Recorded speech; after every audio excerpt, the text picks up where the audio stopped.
Hello and welcome to this week's interview. I'm really excited this week to welcome Liz Brown from Urban Jungle to our interview panel. Good morning, Liz. How are you? I'm very well, thank you. Sam, how are you? Yes, I'm very well, thank you. Very well. So I've asked Liz to join us today because Liz owns a nursery, in fact, two nurseries, and it's been a huge roller coaster ride the last 11 weeks for Liz and her team or teams. And without saying too much, because I want Liz to share her story, it has been literally every single emotion that you could possibly imagine running Liz's business. And I thought it was a story that many of you will be able to resonate with, with, and sympathise with, because you may have been through those challenges yourself. So I'm really, really thrilled that Liz has taken time out today to tell her story and talk about the mindset shifts and challenges that she's had to face along with her team throughout the last 11 weeks. So Liz, let's go back, let's rewind 11 weeks. Talk to me about, first of all, tell everybody what sort of businesses that you have and how that was affected by COVID-19. Okay, so we started 20 years ago at a nursery just outside Norwich in Old Cossey, and 3 years ago we took on another premises in Beccles. So we're really feeling as though we were sort of just getting going. It took a bit of time to establish the garden centre, plant centre in Beccles, and the cafes. And the cafes were really taking off. And you know, we have a hard winter. We're a seasonal business, so we were struggling a little bit through the winter. We're just getting into our season in February and thinking, oh, this is going to be our year. It's going to be a great year. And then, of course, started hearing about, you know, China going into lockdown, and then Spain, where we import a lot of plants from, they went into a lockdown. I wasn't quite sure whether we would go completely into a lockdown. I was really hoping that we wouldn't. Sorry, that's the radio. And then in the sort of 2 weeks running up before we locked down, business started to tail off quite drastically. And, you know, there was a lack of sort of there was a lack of customer confidence. You know, people were not feeling safe. And then, of course, the inevitable happened, and we had, first of all, the announcement on the Friday evening, or was it the Monday, that the cafes had to close. That was kind of almost a relief, because we'd watched for 2 weeks our cafe staff standing around sort of twiddling their thumbs, and, you know, not their fault. They just weren't the customers there, and we were obviously paying them. So when they said close down, we thought, oh, that's great. And we thought it would only be for about 3 weeks. And then a few days later, it was all non-essential retail. So then we were closed down completely. And at that point, my first reaction was I was enraged. I was so angry. I personally felt it was unnecessary, but that's another matter. And then I just spent some time trying to sort of sink it in, what the consequences of this, because we couldn't just sort of lock the door on our business and go home and, you know, isolate at home with the rest of our furloughed staff. We had to carry on. You know, we had plants and to look after. It's like looking after livestock. So we couldn't furlough all of our staff. So we sort of faced this prospect of paying staff to come in every day to look after the plants in what should have been our busiest season. And we thought, sorry, how many staff do you have across both of your premises? Well, including the cafes, at the time we had 35, but we were then gearing up to employ more for the season, so obviously we had to stop all that. So it kept on, just basically 4 members of staff across the 2 sites. Wow. And we had to work really, really hard, you know. And as you know, it's been a warm and sunny spring, so we were watering. And my emotions weren't great at the time. You know, I was almost sort of crying while I was watering these plants, thinking, what ever is going to happen to us? So you said your first emotion was anger. Who was you angry at? Who was I angry at? I was angry at the government for locking everybody down.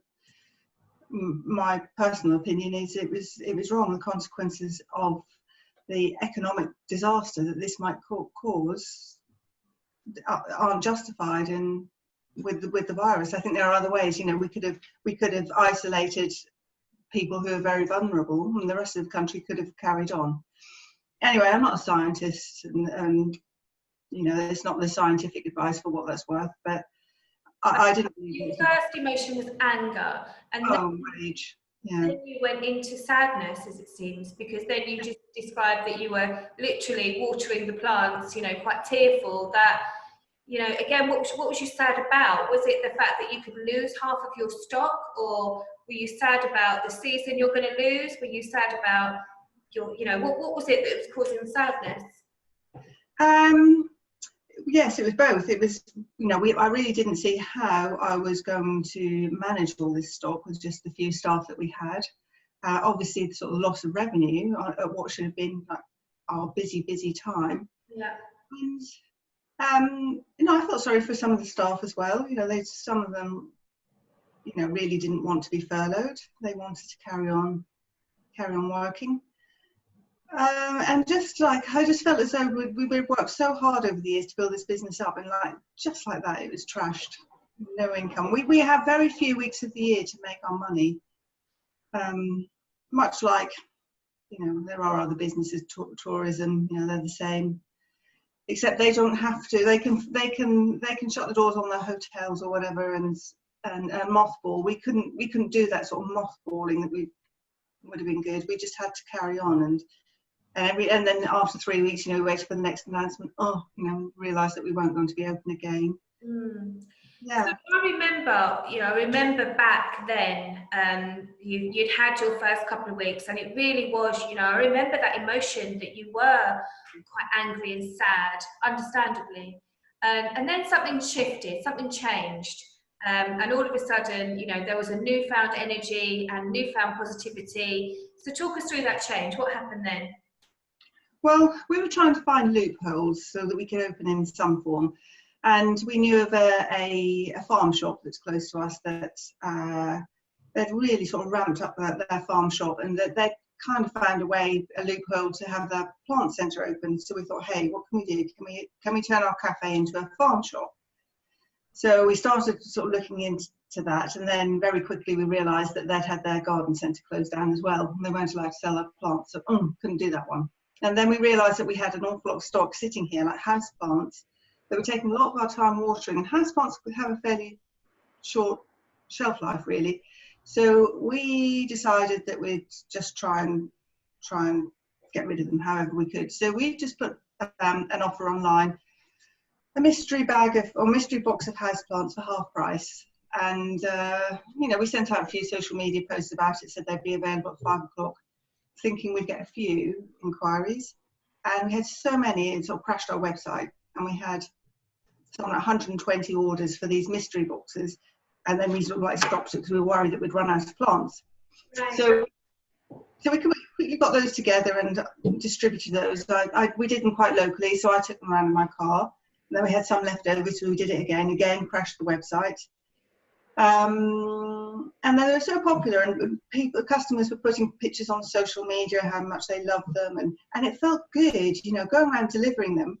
We're knocking on people's doors like in the afternoons, and they were answering the doors in their pajamas, looking quite miserable, and they'd see their box of houseplants, and it made their day, and it really sort of lifted my spirits to do that. So we decided to do it again and actually buy some plants in. So we looked for really sort of good value plants at auctions and got a few trolleys sent over, and again sold out. So we were still making a good profit on them, and I started to feel easier. I thought, well, we have got the money now at the end of the month to pay the staff and to pay a few bills. So we continued doing that. And suddenly we were just like madly busy packaging, distributing, social media. And then because that went so well and people were saying, oh, what about outdoor plants? Could you do a mystery box of outdoor plants? So we thought, yeah, we certainly could. And we gave a smaller discount this time. Wondered if they'd be as popular because the discount wasn't quite so tempting. But again, hugely popular. We could hardly cope. So we had to bring another member of staff back and furlough, which that was a really good feeling as well. We felt, oh, we're on the up now. And so my emotions, I started to sort of feel the despair went. That was the main thing, because you know, when you feel in despair, you feel very low energy. I felt very lethargic before that. I really couldn't be bothered. You know, I almost felt like saying, "Oh, here's the keys to the building. Just make it all go away." So yeah. I remember speaking to you a couple of weeks after you've been doing the boxes, and it was phenomenal. And you were meeting clients' needs because everybody that was in lockdown and had been furloughed or was having to remote working were using the time to, you know, really work on their garden. The weather was glorious, wasn't it? So they were working on their gardens, and you know, you couldn't get compost for love or money. You couldn't get plants for love or money. So you were serving, you know, something, that mind shift positive energy that you had. You know, you knew that your clients were going to react positively, and they did. And that then sparked you, didn't it, to go on and achieve the level of success you did. But then the next emotion came, I remember, which was complete burnout. So can you remember what week? I want to say something like week 6 or week 7. Yeah, I can hardly remember that period. It's just all a bit of a blur. I think that week, what happened was the novelty kind of wore off. We were pushing the boxes too hard. We sold loads and loads and loads, and that week the takings really dipped. Right. And we didn't sell so much. And I thought, oh, it's all over now. You know, we're hardly going to sell anything else. It was just a temporary blip. We sort of upped our social media posts and sent out a newsletter, and I wasn't down in the dumps for very long. I think one of the worst points for me was when the government advisor, he was caught out seeing his mistress in private, and I just thought, well, you know, he obviously doesn't believe the severity of this virus. He's breaking the rules, so why are we going through this? And again, I just got really angry and depressed about that as well. So it was, you know, up and down, and then I went up and then I went down again. But, you know, I had to give myself a good talking to lots of times over this and pick myself up again. It shows as well how other people's behaviour affects our emotions. And lots of people have said that. Lots of people that have really stuck to the rules and made huge sacrifices in seeing friends and family, like we all have. And then to see others that have flouted the rules and clearly had a level of disrespect for the rules, it does make you think, well, why am I bothering? You know. But going back to you, so you had those emotions, and then the government said you could open. And I remember, you know, almost that thrill and excitement you had of we are opening our doors. So talk us through how that felt, and how then also did the team feel about being open again? Well, that was a strange one because we were obviously waiting for the government to announce that we could open. And everyone was expecting the announcement on the Sunday evening. I think Boris Johnson addressed the nation, and he gave this 10-minute talk and didn't say very much and didn't mention garden centres. And then, like, all over social media, all the other garden centres were going, oh my God, we thought we were going to be open this week and nothing's been said. So that was very deflating. And we actually thought, we're just going to open. We're going to have to open, because other garden centres around the country was deciding that enough was enough and they were going to open. We thought, well, we're going to, you know, break the rules as well. But the next day, they did announce that garden centres could open. So we were elated again by that point. And then I thought it was just me, but that night I could hardly sleep. I was so nervous about opening. And the next day I went in and spoke to the manager at the other site, my business partner, and they agreed that they all felt the same. They were really nervous about having customers back, not because of the virus, but just because we've been working so hard, but in isolation without customers, and then suddenly have all these strangers walking around asking questions. It's quite daunting. So we got over that. To prepare, because obviously you felt a sense of responsibility to make sure your customers were safe and also your team. So what was that, you know, what was involved in the preparation? Because I remember you had 2 days sort of notice before you were opening on the Wednesday, and I think the Monday you were like, we're opening on Wednesday, I've got 2 days to get ready, which is a very short amount of time, isn't it, for 2 big garden centres. So what was the prep like? Well, fortunately, somebody in our business group was making perspex screens, so he made them very quickly for me for the till areas. We sort of measured out 2 metre spaces where in the pay areas. I mean, we weren't too concerned because it's a fairly open site. You know, most of our stock is outdoors anyway. We knew we couldn't open the cafes. We were a little bit nervous because we'd seen the queues at B&Q, and we thought, oh my goodness me, if we get loads and loads of cars coming in, we can't really afford to pay a member of staff to monitor the traffic. But as it happens, we've been extremely busy, but we haven't had silly queues, and customers have been really sensible as well, and everybody's staying sort of well away from each other. We had a few staff who came back who were a little bit nervous to begin with, but now they sort of feel quite casual about it. And yeah, we're doing lots of hand washing, and we've got sterilising stations, and customers, if they wish, they can, they've got blue roll and steriliser to wash the handles of the trolleys. But I do have this sense that people, they're not that nervous about it. Most people aren't. They think it's a risk they're willing to take to come to a garden centre and buy plants. I think, like you were saying, it helps with the mindset and the mental health of your customers, doesn't it? Because, you know, I think it's scientifically proven that, you know, being outdoors helps, and creating a nice outdoor space in our home helps as well. So you were feeding that need that we all had to go out and create that lovely outdoor environment. So you opened, how long have you been open now? 2 and a bit weeks. We didn't open both centres on the first day. We couldn't. We had to concentrate on opening one, which was Cossey, on the Wednesday, and then we opened the other centre at Beccles on the Friday.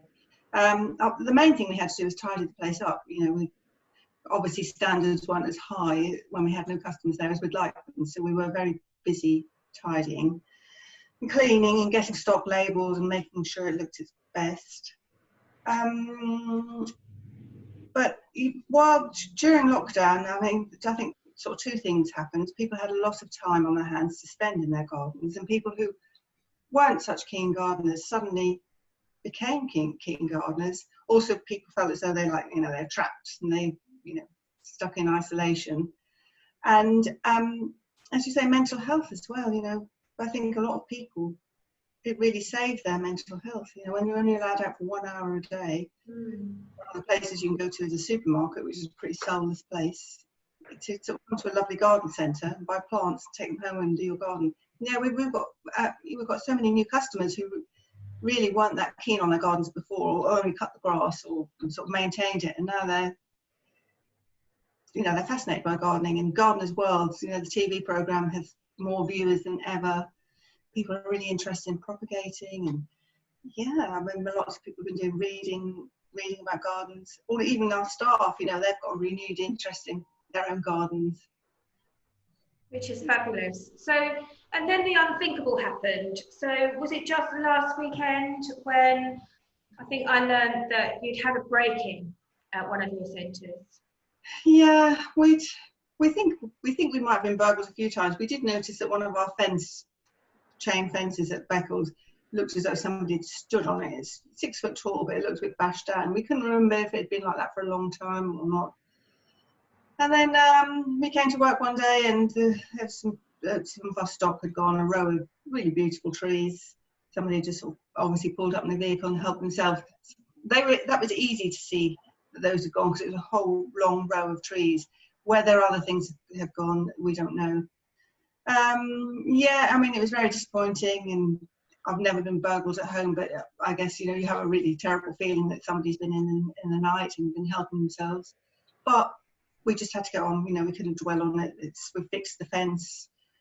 We're speaking to an electrician and putting some lights in. We've fixed up our CCTV, which we hadn't bothered using. So, yeah, we had to spend a little bit of time on security, but we can't dwell on it. We've just got to move on. We're too busy. We're very, very busy at the moment, luckily. So I think, like I said right at the beginning, you've had almost every single emotion. You've been through the whole grieving process, if you like, haven't you? Grieving the business that you did have, like many of us have, grieving the season that you would normally enjoy, that's your most, you know, buoyant season of the year. So I think you've been through all that emotional roller coaster, which is why. You haven't mentioned jealousy as either. Jealousy was another one, because, or envy, because on my way home I would drive past a couple of supermarkets and see all the plants that they were selling. You know, outside they turned themselves into little mini garden centres, and just like, and that rage. You know, just how can this happen? How can they be taking all our business away? How can they be allowed to do this? But hey, people will do what they've got to do.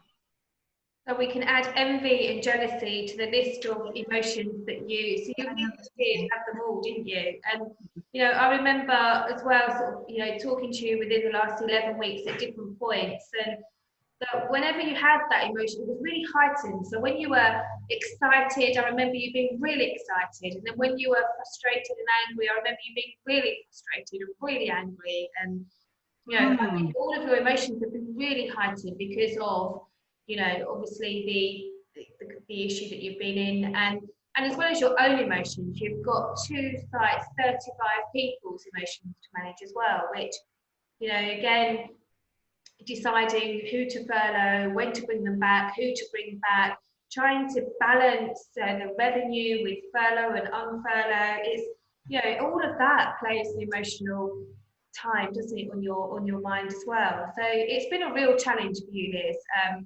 And as an outsider looking in, it's been such an interesting journey to watch you manage those emotions at every different. It almost felt like every week over the last 11 weeks, you had a different emotion. Yeah, and you mix that in with, you know, real fatigue. We've worked, you know, really hard, long hours, and you know, I've been on practically on my knees. I actually was on my knees last week. I fell over at work as well. Oh, I'm sorry. Yeah, just that sort of physical and mental tiredness, and then, you know, obviously it's that you can go on an emotional roller coaster then. But hey, things are better now. Things are much better. You know, I've brought staff back, and I feel as though I'm not alone. You know, there's extra help here, extra pairs of hands. It was quite a new experience as well. You know, even though I had 2 staff here, it's a big site. It's nearly 4 acres, so I could go nearly all day without seeing a soul. Wow. Yeah. So the next step for you then obviously is to reopen your cafe. So that's the next challenge, because you've only got half of your business open at the moment, haven't you? Yes, the cafes are closed, and that's a big problem. You know, with this speculation about cafes and restaurants being able to open maybe in July, outdoor seating only. This is Britain, it's not Spain. It's very difficult to bring back chefs and bar staff and then have a washout week. What do we do then? We could very easily lose money. Yeah. So again, the excitement of wanting to reopen the cafes, wanting to get your business open 100% is again matched with different emotions of balancing the revenue, the right timing, you know, listening, you know, the things that are outside of your control, like the weather. And like you say, you know, we are blighty. This is England. This is when any sorts of, you know, freak weather can happen, as we've seen, you know, with floods, you know, that happened earlier on this year. So the roller coaster in any business owner's journey is always going to be up and down. And that continues. You know, people might look at garden centres and think you're lucky, you're open, you've got business, but literally, you know, you are only at the beginning of being open 100%, aren't you? So that roller coaster continues. So what would you say to other business owners then that maybe are about to open for the first time? Because lots of people are going back to work for the first time today. Lots of people are returning next Monday or the 15th of June. So what do you say to people that are just about to reopen and they're excited? What's your tip, Liz, for managing all these different emotions? Well, I think, you know, what I've realised is that I have to look after myself first, and that sounds really selfish, but that was something I wasn't doing, and that's why I allowed myself to go on this roller coaster of emotions. So just take time, you know, breathe, look up, and, you know, I've sort of I've today I've started to go for more walks, and today I thought, you know, and I'm going to wake up early in the mornings and I'm going to sit and contemplate and reflect, and not just wake up at 5 and look at my phone and see what emails have come in, often from my bed, you know, which is a crazy thing to do. I'll pick up my laptop and look at my emails. You know, I don't know about other businesses. We went straight into being extremely busy, and you know, we feel so we really have to make hay while the sun shines. Other businesses may be very busy, they may not be. Just keep working at it. You know, if you're not busy, you know, don't give up. Do everything you can. I know that car sales open today, did they? Showrooms? Yeah. There might hopefully be a lot of people who've been, all that sort of pent up demand for people who were going to get a new car. You know, they might be rushed off their feet for a few weeks, and if so, bring staff back again, you know, make hay while the sun shines, because it might not last. I don't know. We really don't know. I think, again, being an outsider watching your journey, what I noticed was that there was, right at the very beginning, this initial panic, as I said, and real anger and frustration, and almost 2 weeks of indulging in that, you know, again, understandably, and thinking about, you know, what different ways, none of which worked at the time, like you said, about reopening the farm shop or creating the farm shop that didn't work out. And then I saw the almost like that shift, as we spoke about, when you realise, no, I'm going to fight for this. You know, I've got a great business. I'm not going to let it go because I'm sitting back and not doing anything. So you took great action, and you created then that product, the delivery service of the surprise boxes that people really engaged with. And then I think once that worked, that positive action just bred more positive thinking. And then I felt that you really sat back and thought, right, let's be strategic now. Let's not have knee-jerk reactions. Let's think really hard about what can work, what can bring in a good return, what meets the needs of my customers, and what I can fundamentally deliver with the limited team and resources that I've got. So what I saw was a real clever strategic action take place after the initial panic and after the initial, you know, growth spurt with the boxes. So that's what I noticed, again, you know, being an outsider looking in. Well, it's when things like this happen, it's easy to go into sort of just survival mode and panic. And I did, you know, take some decisions that were very knee-jerk, that we then sort of retracted. But hey, if anybody's in business, you know, they are going to be a survivor and a fighter. You wouldn't be in business if you weren't. You know, anybody in any business, whatever they go back to when they open up next week or in 3 months' time or whenever it is, you know, they will do anything they can for their baby, their business. Yeah. You're right, and they're known, aren't we? SME owners are known for grit and determination. I talk about it all the time, and that's clear. You have demonstrated that 100%. The grit, determination, perseverance, clever thinking that SMEs in Essex and Suffolk have all the time, I think. So well done you, and I really wanted you to, as I say, come on this channel and share with other SME owners, you know, the pure roller coaster of a ride that you've been on in 11 weeks, because as I said, some people might just be starting that for themselves now, reopening. So I think it's important that, you know, we have got, even though we might have re-established some sort of normality in our business, there's still a long way to go and lots of emotions that we're all going to suffer throughout the way. So yeah, thanks for that, Liz. Thanks for sharing that. We really appreciate that. Have you got one last bit of anything to add? Only that if you saw me making eyes a moment ago or earlier on this interview, it's just some of the staff, one of the staff was trying to show me a message and making hand gestures, but it can wait. So I did not know. No, my main message would be just look after yourself. You know, don't burn out, and it's very easy to sort of burn out at the moment. But yeah. You know, you are your greatest asset and all that. Just really look after your physical and mental health, because I just nearly lost it at one point. I think that's a really good message, Liz. Thank you for that. And I think Yeah, I think also some of us feel like because we've had this pause moment that when we do go back, we've got to go back 120%. And that's fine, but only for short bursts of time. Otherwise, we are going to get that burnout. We are going to absolutely have fatigue and exhaustion. And then we're back to square one, aren't we? So slow and steady wins the race, I think is what you're saying. Yeah. Great. I agree. Well, thank you, Liz. Thank you very much. And if people want to come and join you in visiting your garden centres, where can they find you? We are in Old Cossey, on Ringland Lane in Norwich, and London Road, Beccles. Perfect. And you are Urban Jungle. Yeah. Thank you, Liz. Thank you so much. And good luck with opening your cafes and the rest of the time that we are in lockdown. Good luck to you. Thank you.